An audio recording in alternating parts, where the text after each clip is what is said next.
বাংলার প্রতি লাগাতার কেন্দ্রীয় বঞ্চনা, 100 দিনের কাজের টাকা, আবাস যোজনা এছাড়াও একাধিক জনকল্যাণমূলক প্রকল্পের টাকা না দেওয়ার প্রতিবাদে আগামীকাল জনগর্জন সভার ডাক দিয়েছে তৃণমূল। সেই মতোই বিভিন্ন জেলা থেকে আসা তৃণমূল কর্মী সমর্থকেরা হাওড়া স্টেশনে জমায়েত হন।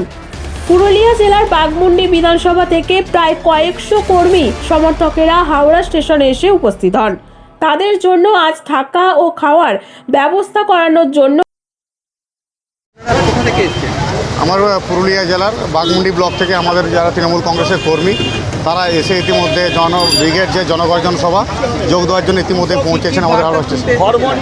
দেখুন, আমাদের বাংলাকে যেভাবে বঞ্চনা করছে কেন্দ্রীয় সরকার, যেভাবে বাংলার মজুর থেকে কৃষক, বাংলার আবাস যোজনার টাকা থেকে শুরু করে মিড ডে মিলের টাকা যেভাবে আটকে রেখেছে কেন্দ্রীয় সরকার, তার প্রতিবাদ জানিয়ে মমতা বন্দ্যোপাধ্যায়ের নেতৃত্বে, অভিষেক বন্দ্যোপাধ্যায়ের নেতৃত্বে যে জনগর্জন সভার ডাক দেওয়া হয়েছে 10ই মার্চ, সেই জনসভায় দিদির ডাক এবং দিদি কি বার্তা দেবেন আমাদের কর্মীদের উদ্দেশ্যে, অভিষেক বন্দ্যোপাধ্যায় কি বলবেন সেই ডাক শোনার জন্যই আজকে আমরা এসে উপস্থিত হয়েছি। কত মানুষ এসেছে আজ? এখনও আজকে প্রায় 2 থেকে 3 হাজার মানুষ আমাদের এসে পৌঁছেছেন এবং আজ গোটা দিন মানুষ আসবেন এবং রাত পর্যন্ত আজকে মানুষ আমাদের এসে পৌঁছাবে।